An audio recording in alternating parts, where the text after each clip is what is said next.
Reconnais Dieu dans toutes tes voies. Et le texte qu'on va suivre ce matin va nous montrer justement un apôtre dont les voies ne sont pas celles qu'il avait prévues et il va être réorienté par le Seigneur. Avant que on puisse lire des textes, essayer de comprendre ce que la parole veut nous dire, j'aimerais prier. En effet, Seigneur, nous voulons te remercier de pouvoir être là ce matin, c'est une grâce de ta part. Seigneur, donne-nous aussi de pouvoir le mesurer. Seigneur, tu nous dois rien. Et Seigneur, tu permets que ce matin on puisse être là. Eh bien Seigneur, en retour, on aimerait que ce temps te soit consacré. Seigneur, dispose nos attentions. Seigneur, que tu travailles aussi nos cœurs. Seigneur, ce que l'on entend dimanche après dimanche aussi puisse forger en nous des personnes qui t'honorent, des disciples qui te suivent. Eh bien Seigneur, qu'en cela, nos vies te rendent un culte. Seigneur, je te prie aussi, à la fois pour nous qui sommes présents, Seigneur, je te prie aussi pour ceux qui nous suivent par la retransmission. Seigneur, je te remets aussi les frères et sœurs qui sont ici dans la région. Eh bien Seigneur, que ce matin, ils aient de la joie aussi à te rencontrer. Amen. Nous poursuivons donc la lecture du livre des Actes. Et ce matin, je propose de lire à plusieurs moments le livre des Actes. Je ferai des coupures explicatives, on chantera au milieu pour aussi qu'on puisse être renouvelé dans notre attention, dans nos réflexions aussi par rapport à ça, qu'on puisse aussi donner des réponses dans ce que l'on vient d'entendre au travers des cantiques. Alors, nous sommes au chapitre 15. Dimanche dernier, on a vu la première partie du chapitre 15 et je vous propose de voir la fin du chapitre 15 à partir du verset 36. Donc, Paul et Barnabas étaient à Jérusalem, c'est là où il y a eu cette fameuse réunion où ils se sont posé la question, la circoncision est-elle nécessaire pour être réconcilié avec Dieu ?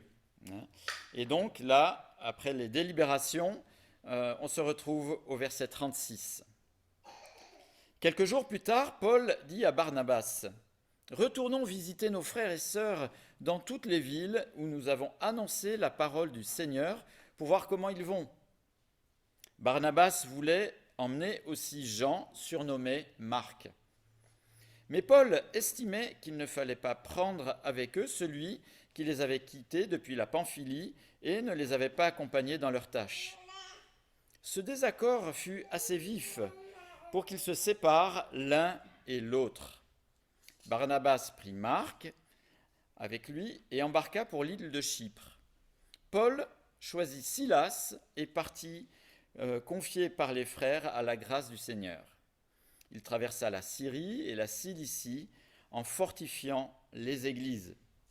Je vais continuer la lecture tout à l'heure, mais ce passage est assez intéressant finalement, comme tous les passages de la Bible, parce qu'il y a une petite discussion assez épicée quand même entre Paul et Barnabas au sujet de Marc. Barnabas voulait l'emmener, mais Paul dit ça va bien. La dernière fois, le dernier voyage, quand on l'a pris, il nous a quittés au milieu. Hein. Et ça relève bien deux caractères, deux personnalités dans le ministère ici. Barnabas, on se souvient, c'est celui qui encourage, c'est celui qui prend avec, c'est celui qui croit dans les personnes qu'il prend. Et il est plutôt du style viens avec moi, je vais te montrer comment ça se passe, plutôt que de dire vas-y, je prie pour toi. Hein. Et quand on prend avec, ben, il arrive des fois que l'un ou l'autre déçoive. Et c'est arrivé pour Marc. Et je pense que nos parents aussi ont été déçus des fois dans notre éducation. Ils pensaient que ce qu'ils avaient dit serait compris et appliqué tout de suite. Et ils ont certainement dû le répéter plusieurs fois. Hein. Et l'encouragement, eh bien ici avec Marc, a effectivement des hauts et des bas. Et Marc, on a plusieurs épisodes dans la Bible qui nous montrent que Marc, par exemple, au moment de l'arrestation de Jésus, s'est enfui. Hein, c'est noté dans l'évangile de Marc. Hein. Et puis là, je viens d'en faire mention, quand il était avec Paul et Barnabas, il les a quittés pendant le premier voyage missionnaire qu'ils ont fait. Mais Barnabas ne voulait pas arrêter ce travail. Il avait vu certainement en Marc un potentiel et c'était le don, la personnalité que Dieu lui avait donnée d'encourager et d'accompagner l'une ou l'autre des personnes. Bien souvent, d'après ce texte, on se dit « Ah, Barnabas s'est certainement trompé parce que le livre des Actes ne parle plus de Barnabas. » Donc, la sentence de beaucoup de personnes quand ils lisent le livre des Actes, c'est que Barnabas s'est trompé en prenant Marc avec lui. Alors, je tiens à rappeler que le livre des Actes ne nous font pas la biographie de toutes les personnes qui sont dans le livre. Les deux personnages centraux du livre des Actes, c'est la première partie, c'est Pierre, la deuxième, c'est l'apôtre Paul. Et des fois, on a des petits bouts d'histoire d'Étienne, de l'un ou l'autre, des personnes qui sont dans le livre des Actes. Barnabas ne s'est pas trompé. Et la Bible nous le dira plus loin. Par exemple, dans la deuxième épître de Timothée, l'apôtre Paul dit « Prends Marc et amène-le avec toi, car il m'est utile pour le ministère. » Et dans la première épître de Pierre, il est aussi fait mention que Pierre le considère comme son fils. C'est d'ailleurs Marc qui, sous la dictée de l'apôtre Pierre, va écrire l'évangile de Marc, le premier évangile qui est écrit, et dont les trois autres évangiles s'inspirent fortement, et voire même des parties entières de l'évangile de Marc se retrouvent dans les autres évangiles. Alors, est-ce que Paul a eu tort ? Non plus. Mais ce qui est intéressant de voir ici, c'est que à la fois, c'était deux personnes qui étaient dans le ministère, deux personnes qui étaient des évangélistes, deux personnes qui étaient des fondateurs d'église, mais qui avaient des personnalités différentes et qui faisaient le travail pour le Seigneur d'une manière différente. Et ça, c'est encourageant parce que Dieu ne formate pas avec un code-barre identique tous les croyants et la manière de faire n'est pas formatée pour tous les serviteurs de Dieu, toutes les personnes. Dieu nous a confié une personnalité, nous confie des dons et la manière dont on va exprimer notre témoignage, la manière dont on va parler de Dieu est différente en fonction de ce que Dieu nous a confié. Et c'était un peu le cas pour Barnabas et pour Paul. Alors, Barnabas, je rappelle que c'est lui qui a intégré l'apôtre Paul dans l'église de Jérusalem. L'apôtre Paul, avant, c'était Saul, c'était cet intégriste qui en faisait emprisonner, arrêtait les chrétiens. Et quand Saul s'est converti, eh bien, l'église de Jérusalem ne voulait pas du tout le recevoir, parce que c'était l'ancien persécuteur. Et c'est Barnabas qui l'a pris et qui l'a intégré dans l'église de Jérusalem.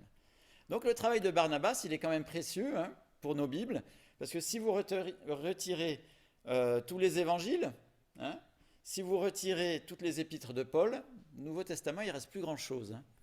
Et bien derrière, il y a une personne qui s'appelle Barnabas et qui a su prendre l'un ou l'autre à des moments délicats pour les accompagner, pour les intégrer.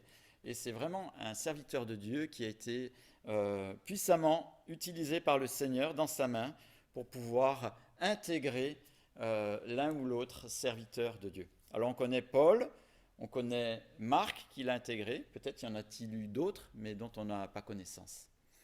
Alors avant de poursuivre la lecture, j'aimerais qu'on puisse chanter un cantique qui parle justement d'être ensemble, de se soutenir les uns les autres. Et je vous invite à vous lever pour entonner ce cantique.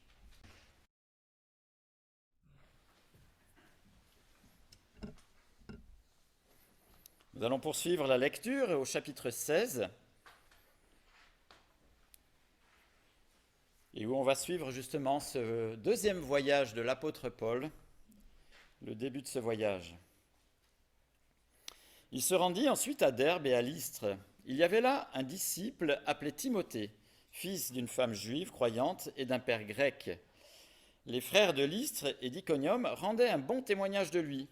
Paul voulut l'emmener avec lui. Il le prit et le circoncit à cause des Juifs qui étaient dans cette région, car tous savaient que son père était grec. Dans les villes où il passait, il transmettait aux frères les décisions prises par les apôtres et les anciens de Jérusalem en recommandant de les respecter. Les églises se fortifiaient dans la foi et augmentaient en nombre chaque jour. Je vais reprendre la lecture tout à l'heure. Juste un petit aparté qu'on a vu la dernière fois. Donc vous pourrez regarder sur le site. Il y a les podcasts, il y a les notes, il y a les vidéos de la dernière prédication.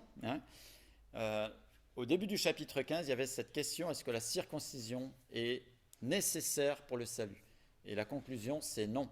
Et ici, on voit que Paul, qui a bien souligné la non-nécessité de la circoncision pour le salut, fait circoncire Timothée, alors pas pour le salut, mais pour la mission. C'est-à-dire que Timothée n'aurait pas pu rentrer dans les synagogues s'il n'avait pas été circoncis. Donc ce n'est pas pour le salut, mais c'est pour pouvoir témoigner de Christ, pour pouvoir rentrer dans les synagogues. Je vais reprendre la lecture d'Acte 16 au verset 6. Empêchés par le Saint-Esprit d'annoncer la parole en Asie, ils traversèrent la Phrygie et la Galatie. Mais arrivés en Mysie, ils se préparèrent à en rentrer en Bithynie, mais l'Esprit de Jésus ne leur permit pas. Ils traversèrent alors la Mysie et descendirent à Troas. Pendant la nuit, Paul eut une vision. Un Macédonien lui apparut et lui supplia « Passe en Macédoine, secours-nous ». Suite à cette vision de Paul, et là il y a une particularité, je fais encore une petite parenthèse, il est question de nous. Vous voyez là, après la virgule, dans le texte, nous.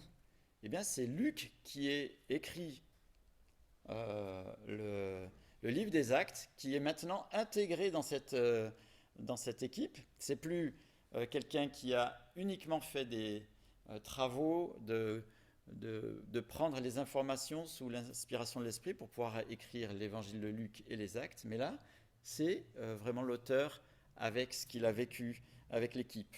Verset 10, « Suite à cette vision de Paul, nous avons aussitôt cherché à nous rendre en Macédoine, concluant que le Seigneur nous appelait à y annoncer la bonne nouvelle.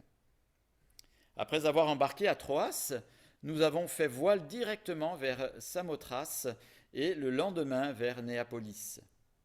De là, nous sommes allés à Philippe, qui est la première ville du district de Macédoine et une colonie. Nous avons passé quelques jours dans la ville même.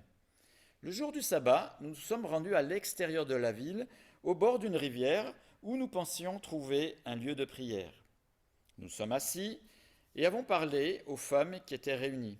L'une d'elles s'appelait Lydie. C'était une marchande de pourpre originaire de la ville de Thyatire, qui craignait Dieu. Elle nous écoutait et le Seigneur a ouvert son cœur pour qu'elle soit attentive à ce que disait Paul. Après avoir été baptisée avec sa famille, elle nous a invités en disant « Si vous me jugez fidèle au Seigneur, entrez dans ma maison et logez-y. » Et elle a fortement insisté pour que nous acceptions. Lorsque nous nous rendions au lieu de prière, une jeune esclave qui avait un esprit de divination est venue à notre rencontre. Par ses prédictions, elle procurait un grand profit à ses maîtres. Elle s'est mise à nous suivre, Paul et nous, en criant « Ces hommes sont les serviteurs du Dieu Très-Haut, et ils nous annoncent le chemin du salut. » Elle a fait ça pendant plusieurs jours. Paul, agacé, s'est retourné et a dit à l'esprit « Je t'ordonne, au nom de Jésus-Christ, de sortir d'elle. » Il est sorti au moment même. Quand les maîtres de la servante ont vu disparaître l'espoir de leur gain, ils se sont emparés de Paul et Silas et les ont entraînés sur la place publique devant les magistrats. Ils les ont présentés aux juges en disant « Ces hommes sèment le trouble dans notre ville. Ce sont des Juifs. » Et ils annoncent des coutumes qu'il ne nous est pas permis d'accepter ni de suivre à nous qui sommes romains. La foule s'est aussi soulevée contre eux et les juges ont fait arracher leurs vêtements et ordonné qu'on les batte à coups de fouet. Après les avoir roués de coups, ils les ont jetés en prison en recommandant aux gardiens de la prison de les surveiller de près.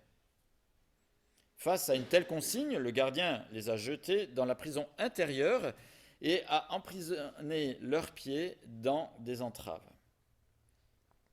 Vers le milieu de la nuit, Paul et Silas priaient et chantaient les louanges de Dieu, et les prisonniers les écoutaient. Tout à coup, il y eut un tremblement de terre si violent que les fondations de la prison ont été ébranlées. Toutes les portes se sont immédiatement ouvertes et les liens de tous les prisonniers ont été détachés.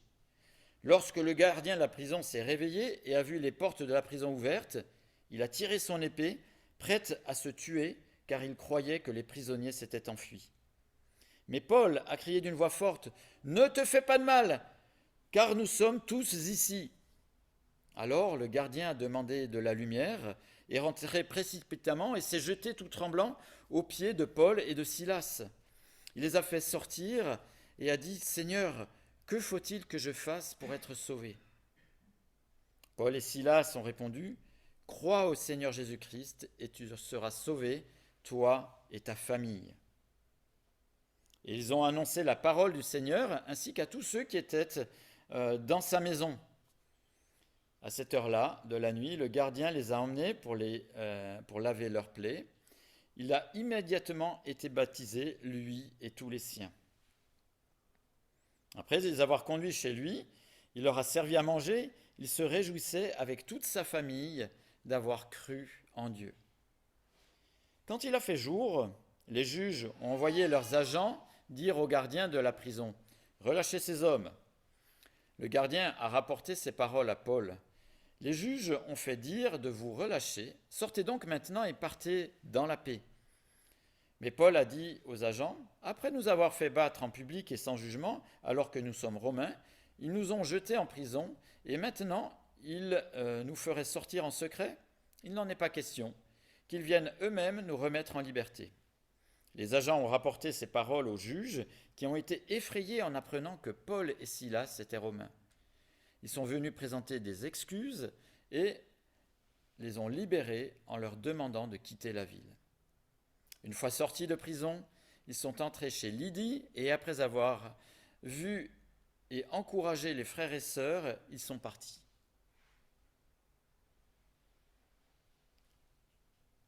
Ce texte présente souvent deux difficultés de compréhension dont je vais parler avant qu'on puisse se jeter dans le texte en entier.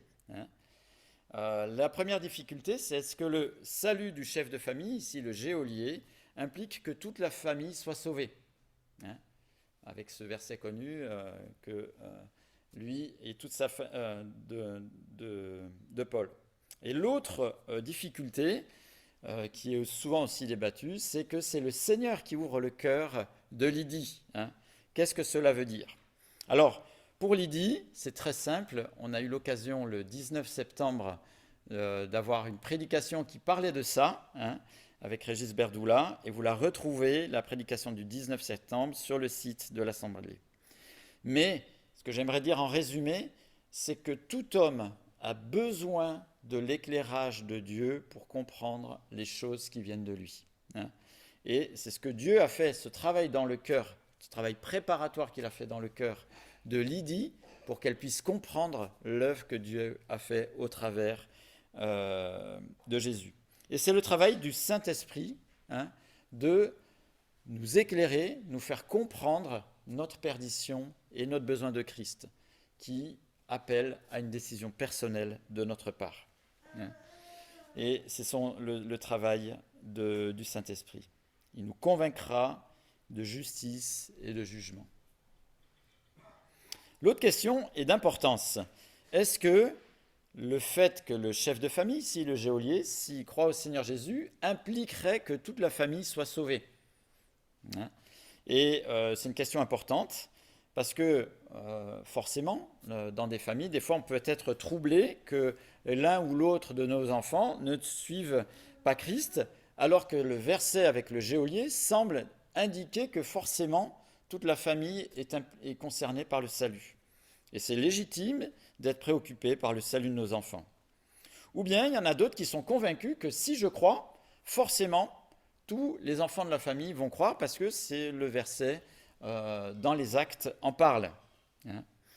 Alors, quand on est face à un verset de ce type, c'est toujours bien de regarder de plus près le verset, c'est toujours bien de regarder au regard de l'ensemble de la Bible, surtout au regard des épîtres. Hein. Alors déjà, dans le texte original, le terme qui est ici traduit par famille, hein, en fait, c'est la maison.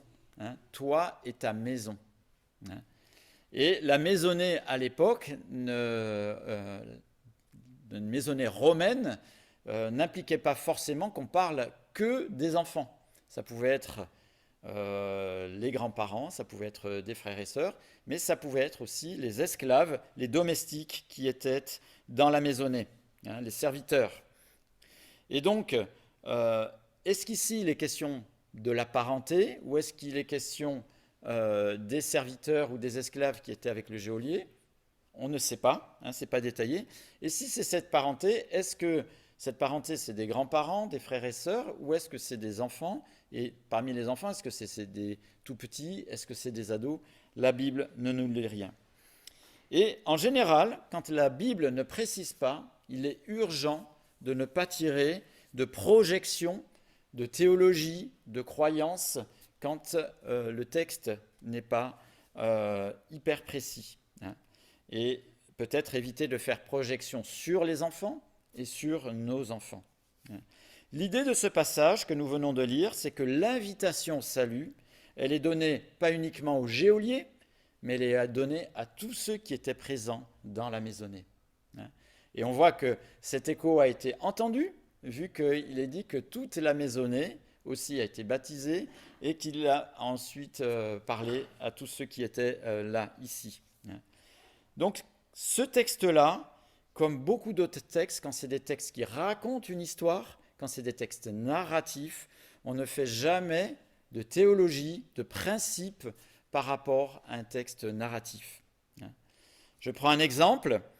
Quand quelqu'un insulte l'Éternel ou insulte le peuple hébreu, on ne lui colle pas forcément une pierre entre les deux yeux.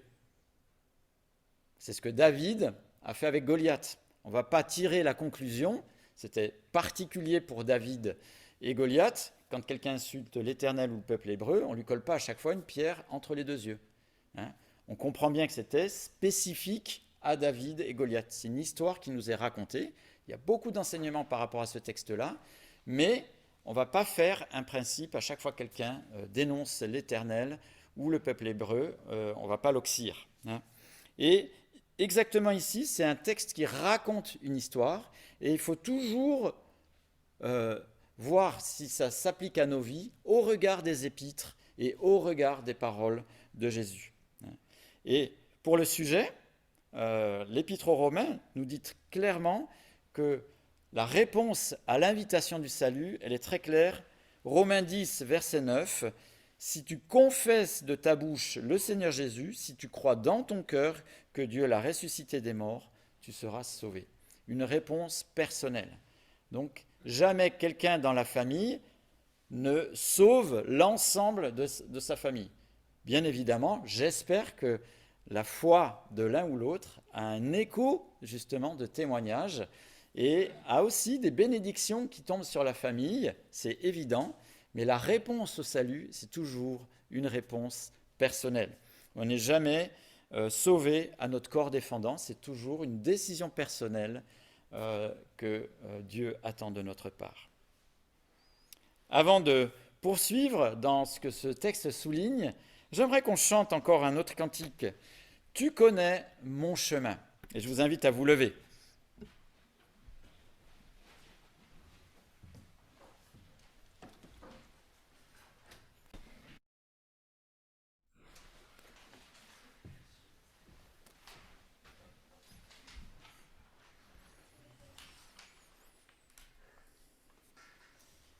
Alors ici, nous sommes donc dans la deuxième tournée missionnaire de l'apôtre Paul dans une partie du bassin méditerranéen à l'intérieur. Vous pourrez trouver dans les Bibles à la fin, souvent, il y a des cartes qui nous montrent les 3 voyages de l'apôtre. En tout cas, je sais que les Bibles éditées par la Société biblique de Genève ont d'excellentes cartes à la fin, mais ce n'est pas les seules. C'était un petit peu pour faire la pub. Les situations auxquelles les apôtres vont être confrontés, alors leur but c'est bien sûr de témoigner de l'évangile et de fonder, fortifier, mettre les bases sur les premières églises qu'ils implantent suite à leur témoignage. Alors, les circonstances qu'on a lues sont des circonstances mouvementées, mais ne sont pas une surprise. Il y a un lien fort entre ce que Jésus a montré pendant son ministère et un lien fort entre ce que les disciples, les apôtres connaissent et les croyants connaissent. Les difficultés que Jésus lui-même a rencontrées, il avait prévenu que les disciples allaient les rencontrer. Je lis 2 textes dans l'évangile de Jean. Écoutez, c'est au chapitre 13, verset 16.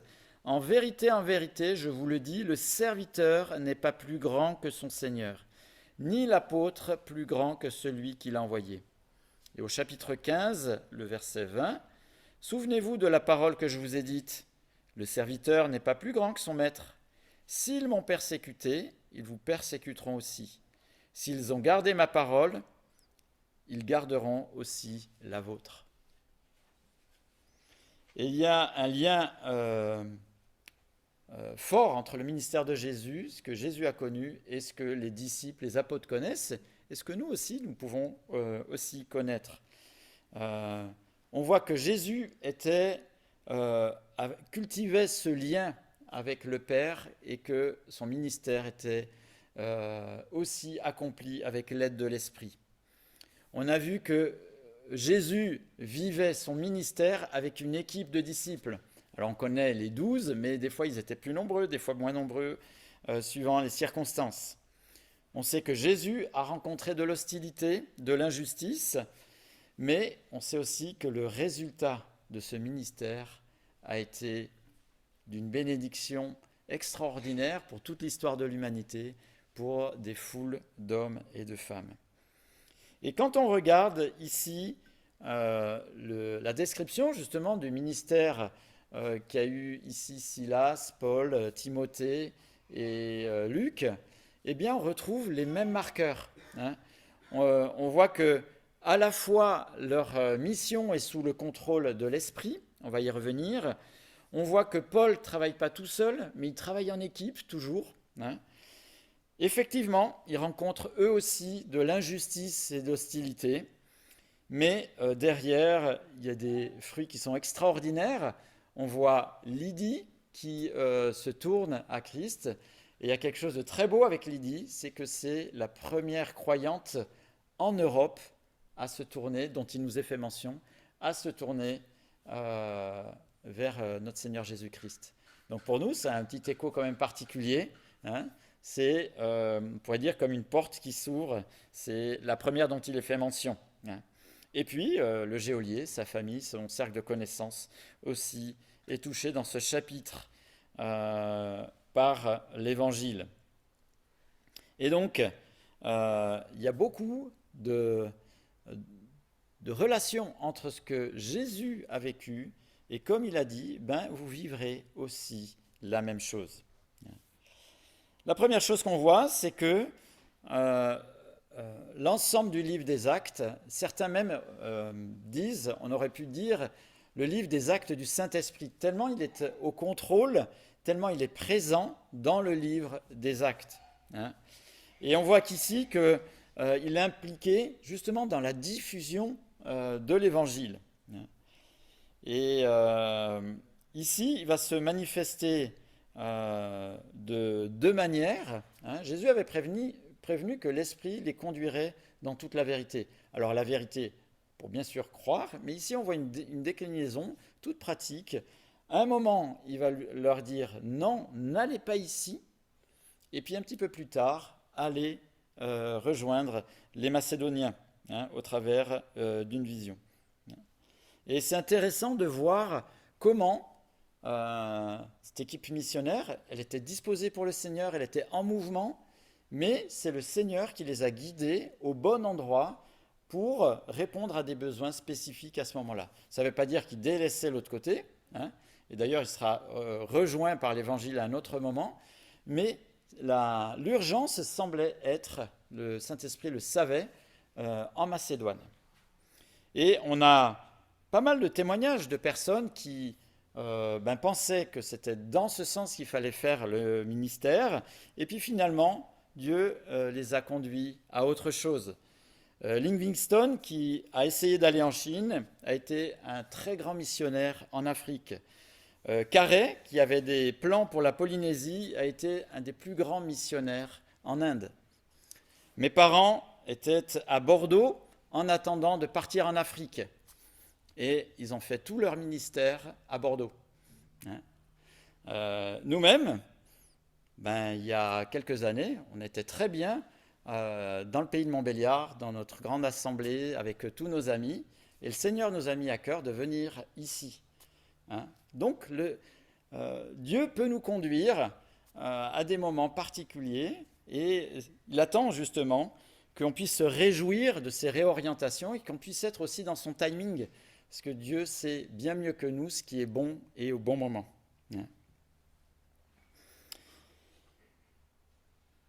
Je retiens que la sensibilité justement pour ces réorientations, les personnes étaient en mouvement, c'est-à-dire étaient disposés à servir le Seigneur. Alors, ça ne veut pas forcément dire être missionnaire à plein temps, mais qu'on ait cette disposition justement d'être rayonnant pour Christ. Et dans ces dispositions-là, eh bien, le Seigneur, des fois, nous amène, pas forcément là où on l'aurait pensé, et nous aide justement à affiner nos dispositions pour rendre service là où il l'attend. Alors, le repositionnement que Dieu a fait au travers du Saint-Esprit pour l'équipe missionnaire pour aller en Macédoine a été précieux, je le disais tout à l'heure. C'est comme ça que la première croyante en Europe nous est signalée.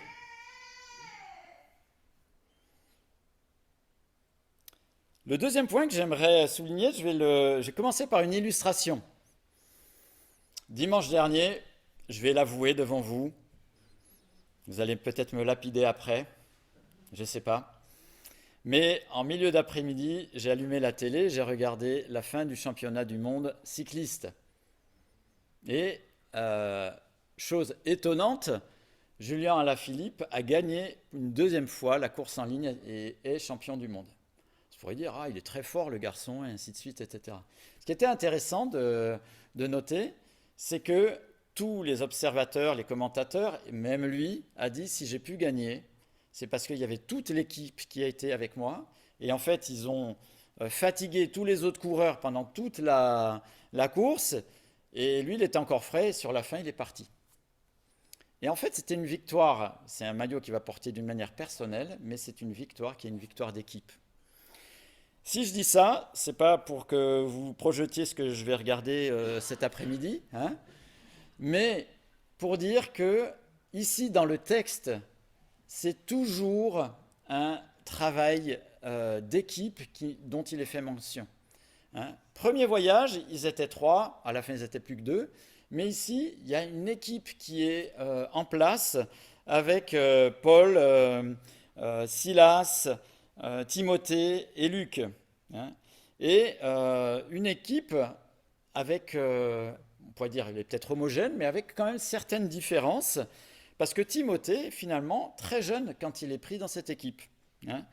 Timothée devait avoir à peine une vingtaine d'années, quelque chose du type, de cet ordre-là, on pourrait dire. Et ça n'a pas été un handicap ni une excuse pour ne pas le prendre dans cette équipe de témoignage. Et il y a toujours cette notion dans l'équipe de formation continue. Jésus a fait ça avec ses disciples. On le voit pendant les 3 ans, il les prend, puis petit à petit, il y a des enseignements, des choses, il les prend à part, des fois il les envoie, il fait des choses avec eux. Et là, il y a la même idée. Il y a Paul et Silas qui sont certainement des chrétiens plus établis dans la foi, et ils prennent avec eux Timothée, Et Timothée est nouveau, on pourrait dire, plus jeune dans la foi. Ils vont l'intégrer dès le début, et pas juste pour le divertir, pas juste pour faire un voyage d'études, pour voir comment c'est beau ici autour du bassin méditerranéen. Non, justement, au fur et à mesure, il le forme d'une manière pratique. Et la question que je me suis posée, Jésus nous montre ce modèle-là, un modèle d'équipe, un modèle d'une équipe qui se forme. Hein. Les apôtres utilisent la même méthode, c'est-à-dire une équipe et une équipe qui se forme et qui intègre. Je me suis posé la question, mais moi j'en suis où? Est-ce que dans ma manière de vivre ma foi, est-ce que je suis dans cette dynamique d'équipe? Est-ce que je suis dans cette dynamique à qui je suis en train de transmettre en ce moment? Ou à qui je participe justement, favorise cette transmission? Si c'est le modèle que Jésus a utilisé, ça doit être quand même un bon modèle. L'évangile est quand même arrivé jusqu'à nous depuis. Hein. Si les apôtres l'ont fait, on peut leur être reconnaissant, l'évangile est quand même arrivé jusqu'à nous.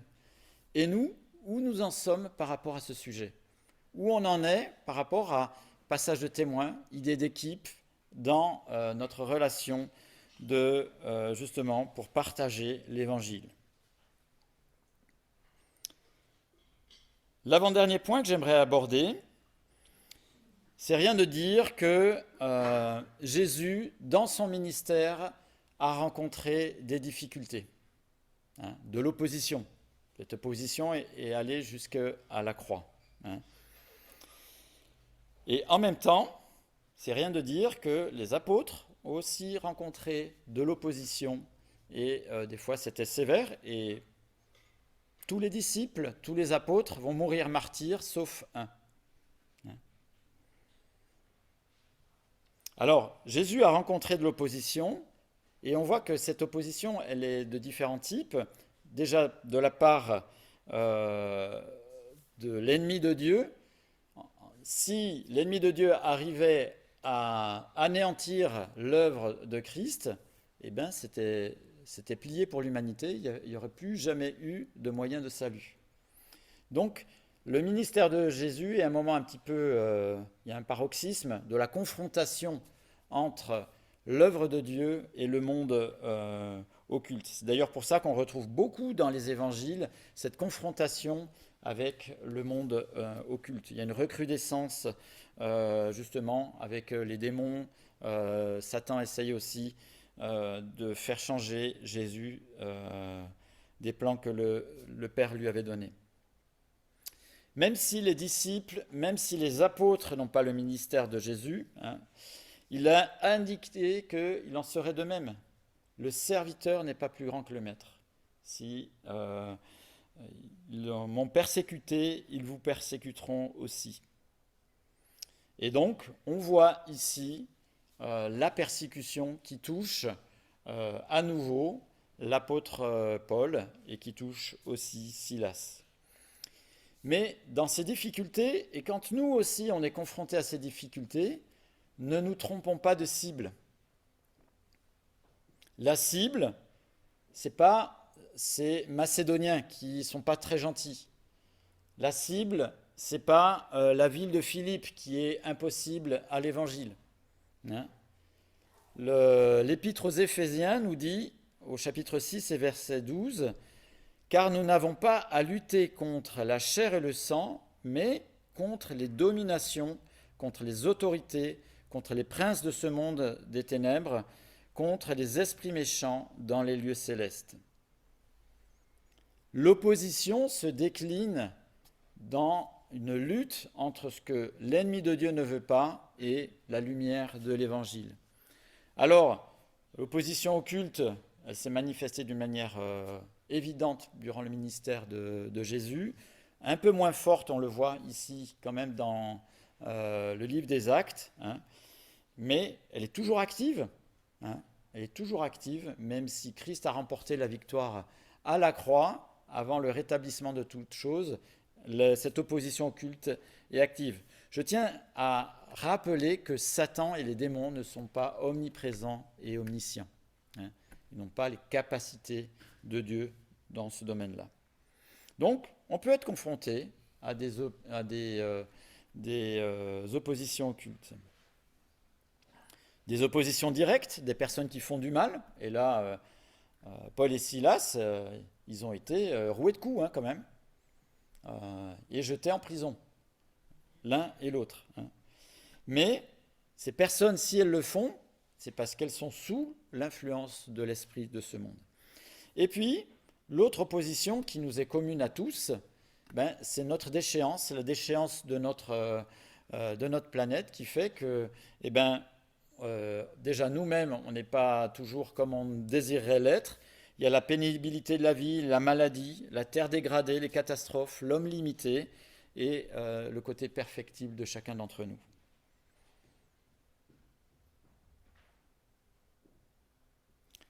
L'œuvre du péché est toujours injuste. Et là, on le voit aussi avec l'apôtre Paul. Finalement, ils ont délivré cette pauvre esclave et finalement, c'est eux qui se font rouer de coups et mettre en prison. Et face à cette opposition, à l'injustice que le péché peut engendrer aussi, quelle est notre réponse? Parce que j'imagine que là, à un moment ou un autre, parce qu'on est croyant, ou parce qu'on a témoigné, ou pour d'autres circonstances, on s'est pris de plein fouet des choses totalement injustes et qui ont peut-être assez grandement abîmé notre vie et touché à notre vie. Là, ici, que font Paul et Silas? Ils retrouvent refuge et joie dans le Seigneur Jésus. Alors eux, ils sont un peu incroyables parce qu'ils sont emprisonnés, ils prient et ils chantent dans la prison. Je ne sais pas si on aurait fait la même chose, hein. Mais au-delà on ne va pas faire du triomphalisme parce qu'ils ont fait ça et que nous on va faire la même chose même si le cœur n'y est pas. Mais ce qui est intéressant, c'est qu'ils ont trouvé leur refuge en Christ en priant, et ils l'ont aussi exprimé par le chant. Donc ça c'est la première chose. Et la deuxième chose, ils expriment face à l'hostilité leur persévérance. Une fois qu'ils sortent de prison, ils reprennent le ministère là où ils l'avaient laissé précédemment. Alors ça ne veut pas dire que nous, on doit faire exactement comme Paul et Silas. Par contre, l'idée de trouver refuge en Christ, l'idée de la persévérance, c'est quelque chose aussi que peut-être on peut s'inspirer. Mais face aux difficultés, on peut être aussi confronté à l'abattement, à des aspects de ce type. Je tiens à préciser que, par exemple, un grand prophète comme Élie, face à la difficulté du ministère, l'opposition qui était constante contre lui, a eu un moment aussi où il était complètement épuisé par cette situation. Et il s'est retiré, il a retrouvé pied, lui aussi, dans ce contact personnel avec l'Éternel. Juste après, il a été remplacé. C'est Élisée qui prend la main juste derrière. Donc ça ne veut pas dire qu'à chaque fois on est triomphaliste, c'est génial, machin. Mais il a retrouvé pied dans ce contact proche avec l'Éternel. Jésus a connu l'opposition, les apôtres ont connu l'opposition, les croyants connaissent aussi l'opposition. Et l'opposition, pour nous, elle n'est pas encore physique, comme Paul ou Silas l'a connue. Certains frères la connaissent dans d'autres pays, où c'est physique, c'est l'emprisonnement, c'est des fois même la vie qu'ils laissent pour le témoignage de Christ. Nous, on ne connaît pas trop ça. En revanche, c'est plus sur le côté éthique que de plus en plus, on voit que c'est difficile de pouvoir vivre la foi et les conseils que Dieu nous donne Christ. Et on pourrait se dire, c'était quand même mieux avant. Autrefois, c'était mieux.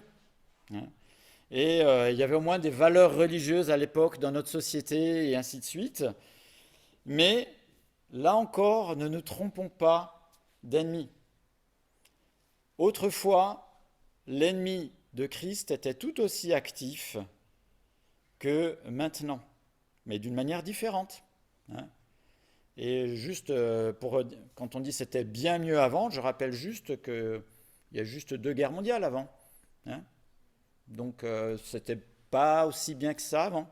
Mais il y avait des valeurs certes issues des croyances religieuses, mais au final, quand on regarde bien, elle a surtout fait des personnes qui étaient imbues d'elles-mêmes, des propres justes, et qui finalement n'avaient pas besoin de Christ.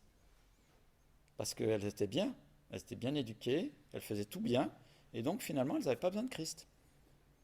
Qui sait, nos valeurs morales sont complètement dans tous les sens maintenant, mais peut-être ça va laisser un trou béant, justement, du besoin de Christ. Peut-être qu'on aura une fenêtre de témoignage qui sera d'autant plus belle.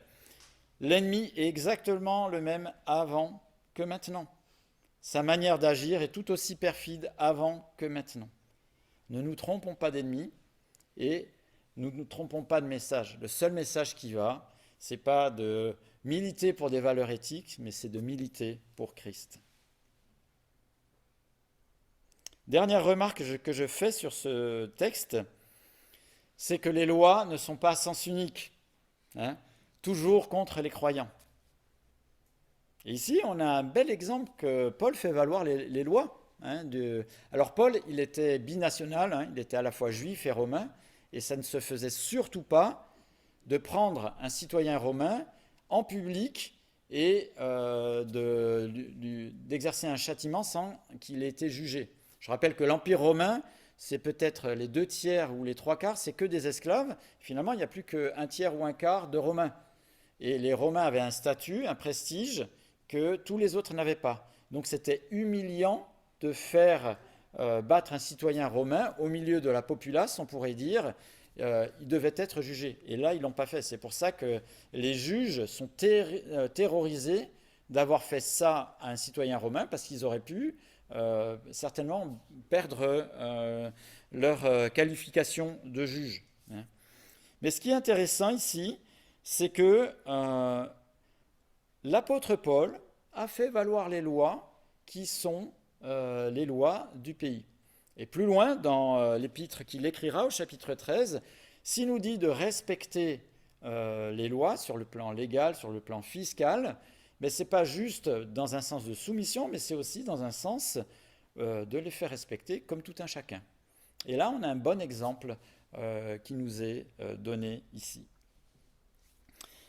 Alors, par rapport à ce texte, je me suis demandé quelle conclusion on pourrait donner à ce texte. Et 3 passages de la Bible me sont venus à l'esprit.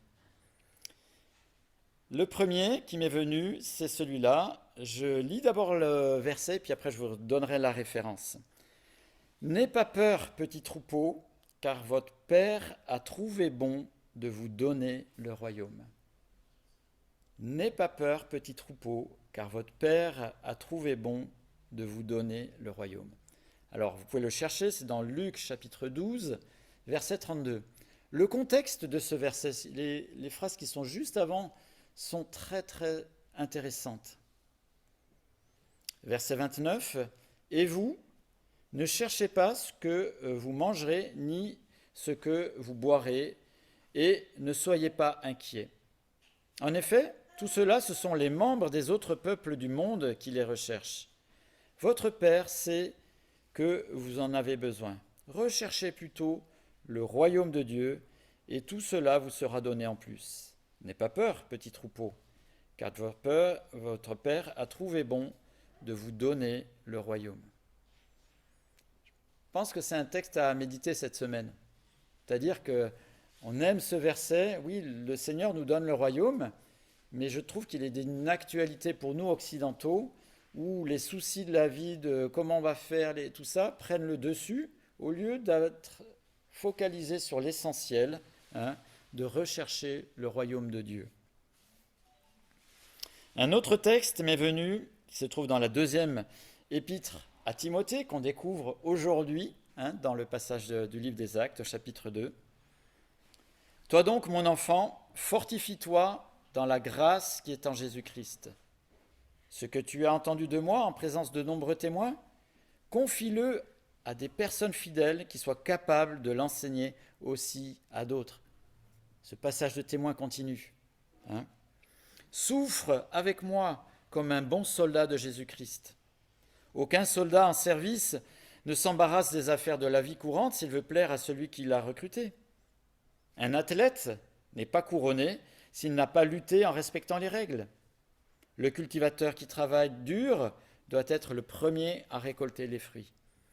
Comprends ce que je dis et que le Seigneur te donne en effet l'intelligence en toutes choses. Beau ce texte. On voit que Timothée maintenant est quelqu'un qui n'est plus celui qui est dans l'équipe le plus jeune, mais c'est quelqu'un qui maintenant est utile dans l'œuvre du Seigneur, et on voit tous les encouragements de l'apôtre. 1 Corinthiens 9, verset 24. 1 Corinthiens 9, verset 24.